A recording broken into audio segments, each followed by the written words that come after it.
Imagine this, a group of kids, no older than 15, decide for fun to play a little prank. Something harmless. A joke. But what starts as a game, a simple challenge between friends, spirals into something far bigger, far darker than they could have ever imagined. A prank that, well, you'll see. But first, let's take a step back. The air was thick with the smell of pizza as a group of teens huddled around a table in a dimly lit room, their laptops open, fingers flying across keyboards.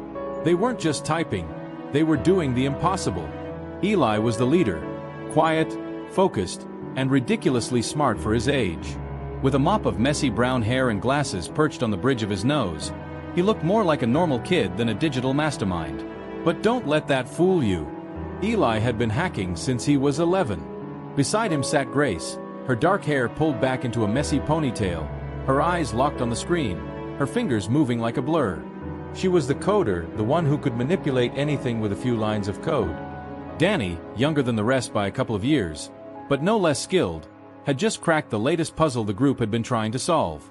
"I don't believe it," Danny said, his voice shaking with excitement. I actually cracked the code. We can get in. We can actually get in." Eli's face lit up, but his smile didn't reach his eyes. This wasn't just any code. This was the CIA's encrypted security system. A fortress. "Let's do it," Eli said, his voice steady but full of adrenaline.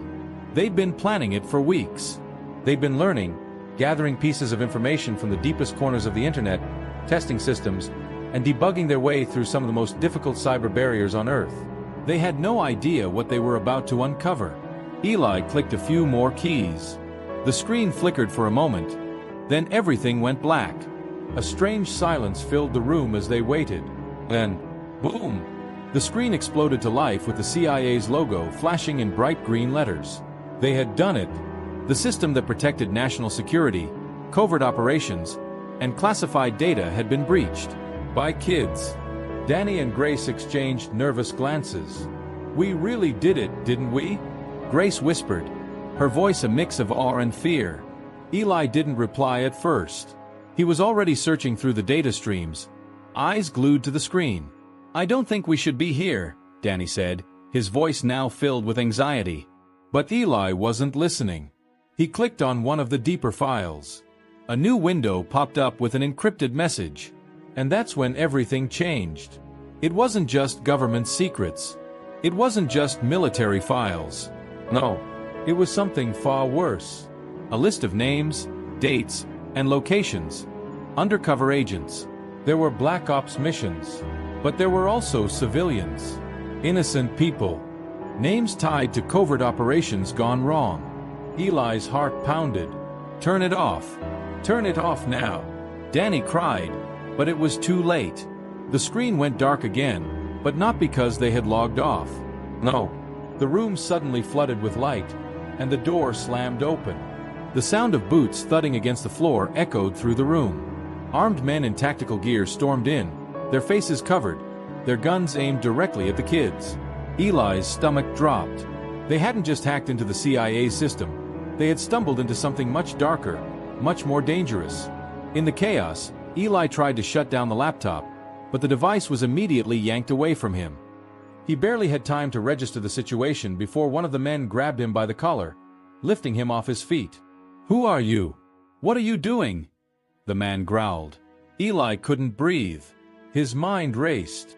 He had no idea who these people were, but he knew they weren't the police. They were something far worse. But then, just as Eli thought they were done for, something happened.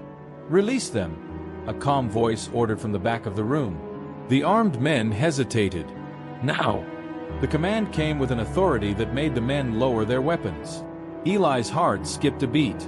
Who was this person? And why was he helping them? A tall figure stepped forward, someone Eli recognized instantly. It was Agent Simmons. But this wasn't the same Agent Simmons Eli had seen on TV. This was someone different. "Are you kids out of your minds?" Agent Simmons said, his voice sharp but not angry. Eli swallowed hard. We didn't mean to." "I know," Simmons interrupted. "You've dug up something far bigger than you realize. And now, It's my job to clean up your mess." As the group was escorted from the room, the tension thickened.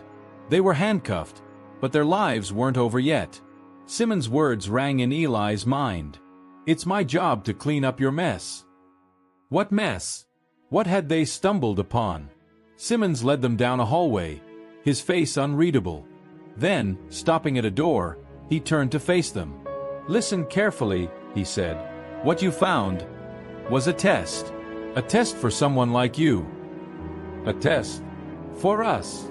Grace asked, confusion clouding her face. "Yes." Simmons' expression softened. "And the consequences will follow. But there's a bigger problem now. They'll come after you. If they already haven't." The group stared at him, confused. Simmons continued, "You'll have a choice to do something greater with what you've learned. But it won't be easy. And if you say yes, if you agree to work for me, you'll never see your normal lives again. Ever. I suggest you decide quickly." Eli, Grace, and Danny stood there, handcuffed and shaken, as the weight of the decision pressed on their shoulders. They had cracked the CIA security, uncovered a massive conspiracy, and found themselves at the center of a battle they couldn't have predicted. But what was the real cost of knowledge? What would it take to undo the mess they had made? Would they risk everything? Or would they be consumed by the forces they had unleashed? The room was silent. Too silent. Eli, Grace, and Danny stood in front of Agent Simmons, their minds racing with questions. They just stumbled into a world they couldn't comprehend. And now they were being asked to choose. The handcuffs clinked as Eli shifted his weight, his mind spinning. Grace's breath caught in her throat, and Danny looked as if he might faint. The air felt thick, each word from Agent Simmons cutting through the tension like a knife.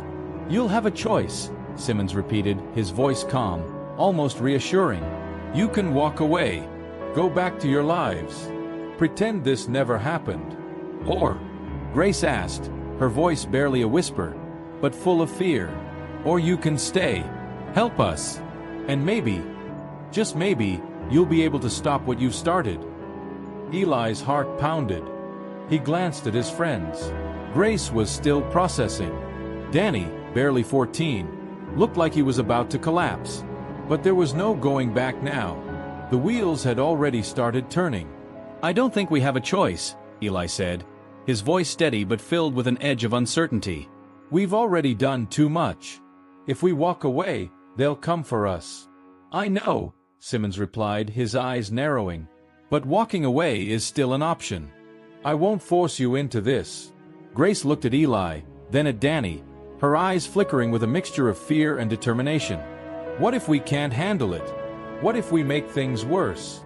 Simmons stepped closer, his voice softer this time. "That's why I'm offering you a chance to work with us. We can protect you, help you, but we need your skills. We need to know who's behind this, and why it's happening." The sound of the door opening cut through the heavy silence, and a second figure entered the room. A man dressed in a sleek black suit, his eyes hidden behind dark sunglasses. He moved like a shadow, quiet, quick. "Agent Simmons," the man said, his voice cold and clipped. "Are they ready?" Simmons nodded. "They're making their decision." The man glanced at Eli and his friends. "I don't care what they decide. We need to act fast. The clock's ticking." Eli's pulse quickened. What were they talking about? What was happening outside this room that was so urgent? The words, "the clock's ticking," echoed in his mind like a warning. "This isn't just about you anymore," Simmons said, breaking Eli's thoughts. "You've stumbled onto something much bigger than a hacking attempt. This is a war. A war between people you can't even begin to imagine. There are forces at play that would destroy everything you know without a second thought. And you're in the middle of it now, whether you like it or not." Grace shifted uncomfortably, her gaze flicking between Simmons and the mysterious man in the suit. "What do you mean? What forces?" Simmons didn't answer immediately. He locked eyes with the man in the suit, then turned back to the kids. "You just cracked a global backdoor," Simmons finally said, his voice low. "The kind that can bring entire governments to their knees." Eli's stomach twisted. "The CIA's encryption system wasn't just protecting files," Simmons continued. It was a firewall against a much larger threat. A threat that's been growing for years. You see, it wasn't about protecting the country. It was about keeping a group of rogue operatives from accessing everything we've worked to build. Simmons led them through the corridors of a high-tech facility, his footsteps echoing off the walls. The place felt sterile, clinical. Eli couldn't shake the feeling that he was walking deeper into something dangerous. Something that might be beyond even their skills. These operatives, Simmons explained, are part of a shadow organization. They've infiltrated multiple government agencies, including the CIA, FBI, and MI6. And they've been using their power to manipulate global events for years. Everything from wars to financial crashes. They're not just hackers. They're manipulators, puppeteers pulling strings we never even saw. Eli felt his mind race, trying to process what Simmons was saying. A shadow organization? Operating for years? Who could they be? What did they want? And how did he and his friends, just kids, fit into all of this? But before Eli could ask another question, Simmons stopped. He motioned for the kids to follow him into a large, secure-looking room. Inside, multiple monitors, flashed with images of cities, government buildings, and encrypted data. But there was one screen in the center that caught Eli's eye. It was a live feed of an explosion, a building collapsing in real time. The text at the bottom of the screen read, Operation Rebirth, Phase 1. Is this part of it? Eli asked, his voice barely a whisper. Simmons nodded gravely. That's just the beginning. They've already made their move. They'll continue to create chaos until they get what they want. Grace looked at Eli, her face pale. What do they want? I don't know, Simmons replied.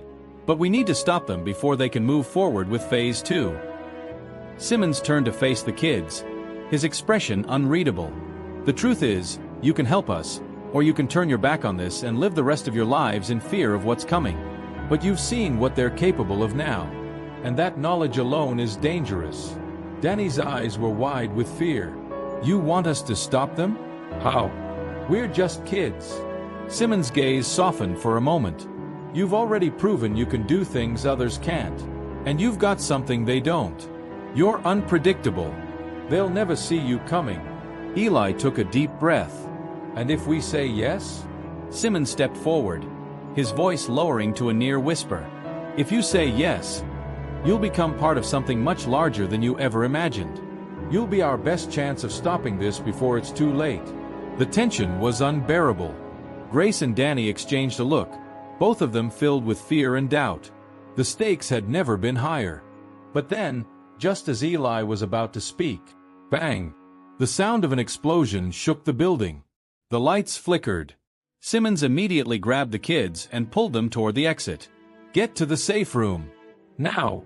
As they ran, the walls seemed to tremble under the force of another explosion. The chaos had begun. The rogue organization was moving faster than anyone had anticipated. And now, Eli, Grace, and Danny had to decide. Would they risk everything to stop the unknown enemy? Or would they be swept up in the chaos they had unleashed? The world as they knew it was changing. And Eli, Grace, and Danny were at the center of it. With the stakes higher than ever, their next move could determine not just their fate, but the fate of millions. The explosions rattled the walls, echoing in the dark hallways as Eli, Grace, and Danny ran for their lives. Their hearts pounded in sync with the chaos around them. Their minds were a blur. What had started as a simple hacking challenge had now spiraled into something much, much worse. Agent Simmons dragged them through narrow corridors, shouting for them to keep moving, to keep pushing forward. The whole facility felt like it was coming apart at the seams. Where are we going? Grace gasped, struggling to keep up with Simmons' long strides. Simmons didn't slow. His face was tight, his eyes scanning every corner. Safe room. It's our only chance. But Eli couldn't shake the feeling that they were running from something much larger than just explosions. He could hear distant sirens, alarms blaring. Something terrible was unfolding, and they were at the heart of it. They reached a large metal door at the end of the hall. Simmons punched in a code, the door sliding open with a sharp hiss. Inside, there was a bank of computers, screens flashing in rapid succession, filled with classified intel and real-time data. The door slammed shut behind them, and the silence in the room was deafening. But it was a different kind of silence, one filled with tension, the calm before a storm. Simmons turned to face the kids. "Listen up. What you're about to see can never leave this room. This is bigger than all of us." Eli, still breathing heavily, nodded. Grace stood with her arms crossed, her expression dark. Danny was barely holding it together, his eyes wide, trying to process the madness. "What's going on?" Grace demanded. "What was that explosion? What is all of this?" Simmons' face tightened as he walked to one of the computers, pulling up a series of encrypted files. "What you didn't just crack a backdoor into the CIA. You stumbled upon something far worse. Something we've been trying to stop for years." Eli's stomach twisted. "What do you mean?" Simmons clicked a button, and a map of the world appeared on the screen.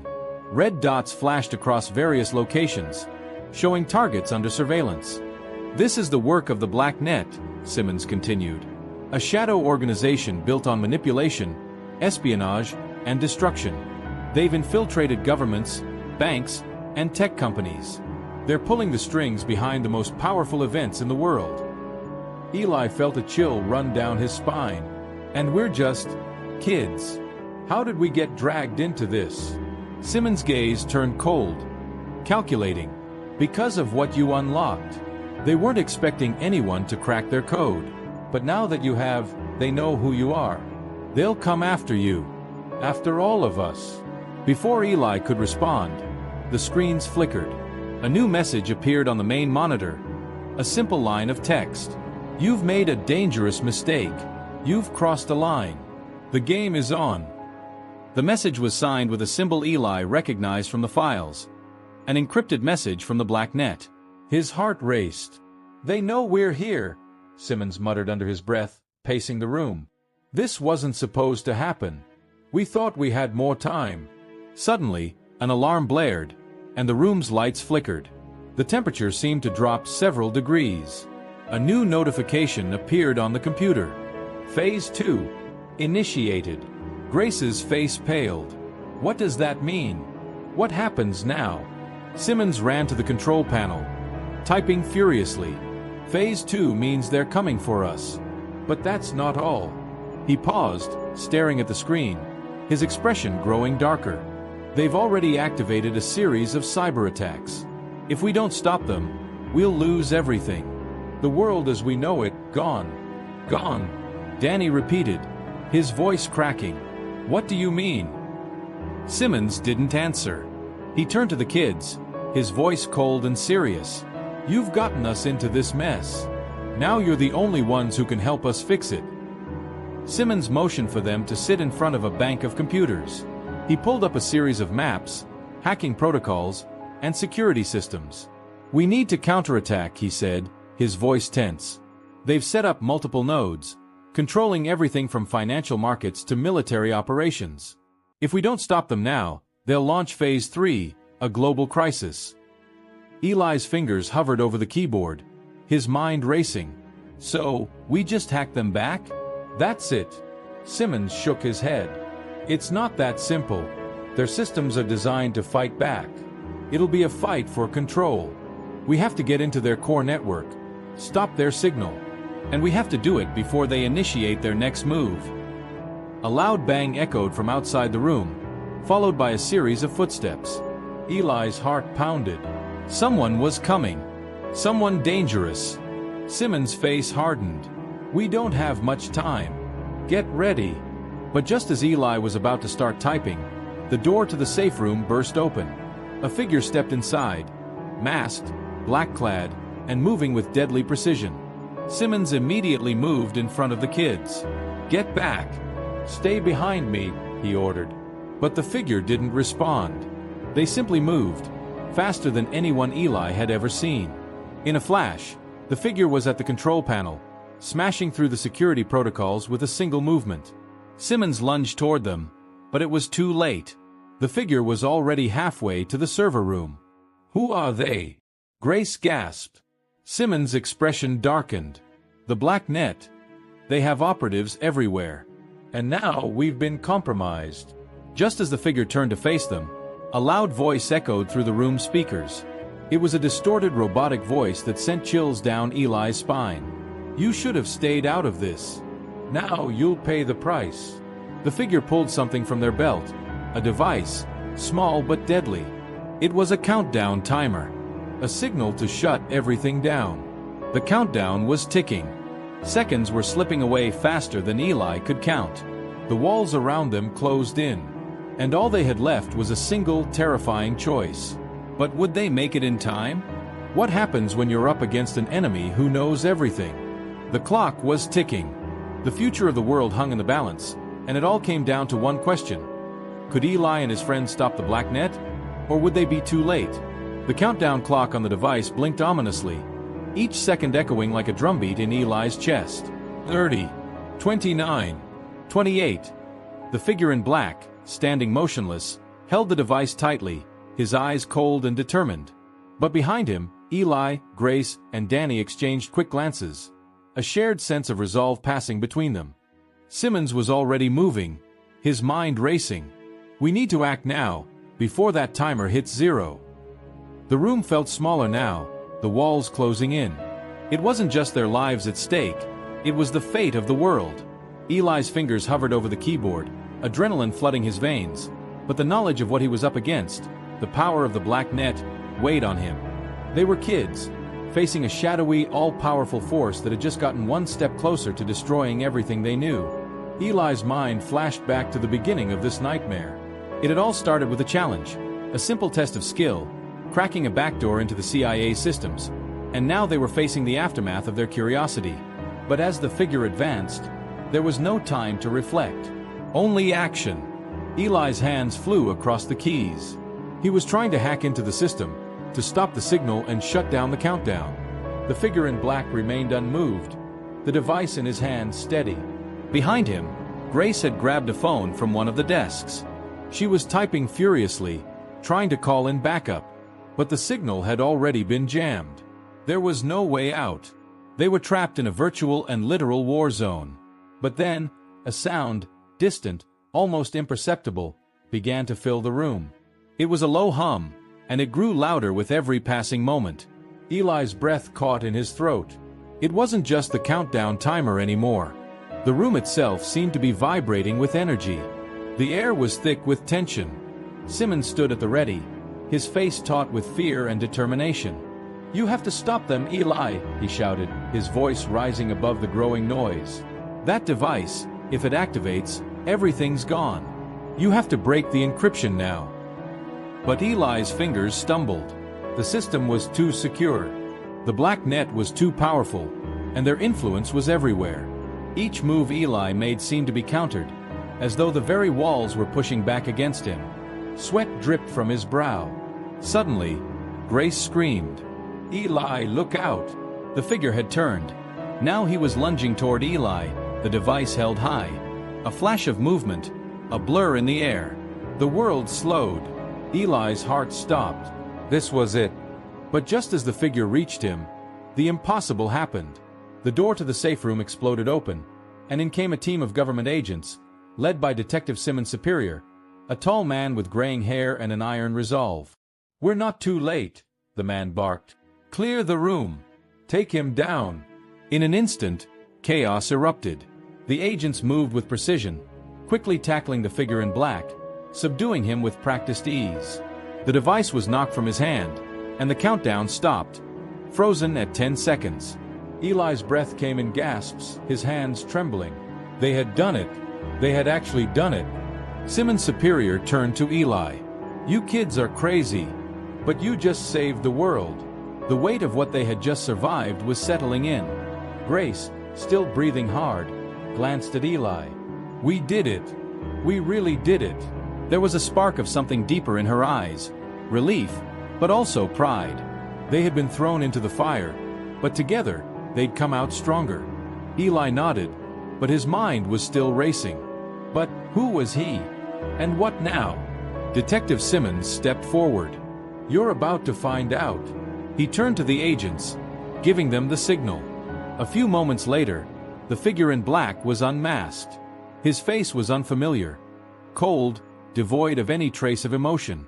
But then Simmons spoke again, this time with a chilling edge to his voice. That man was more than just an agent of the Black Net. He was one of their highest-ranking operatives. Someone they trusted. He was planted inside the CIA. Eli's stomach twisted. How do you know this? Simmons' gaze darkened. Because I've been hunting him for years. And now, we've caught him. But there's still a bigger question left unanswered. He paused, looking directly at Eli. Who tipped you off? Eli froze. What do you mean? You didn't just hack into the CIA randomly. Someone led you here. Someone knew exactly what you were doing. And I need to know who that is. The room seemed to hold its breath. Eli felt the weight of Simmons' words pressing down on him. Who had tipped them off? A chilling thought ran through Eli's mind. Had someone been manipulating them all along? Had they been part of a game much bigger than they ever realized? As the agents prepared to take the figure away, Simmons turned to the kids one last time. You've done the right thing. But don't think this is over. The fight isn't just about hacking codes. It's about uncovering the truth. And the truth is far darker than you can imagine. The room grew silent. What had started as a simple test of skill had turned into a battle for the future of the world. But the most terrifying part? They had only just scratched the surface. Who could they trust? And what would they find next? The clock was ticking. The fight for justice had only just begun. The story doesn't end here. Stay tuned for more.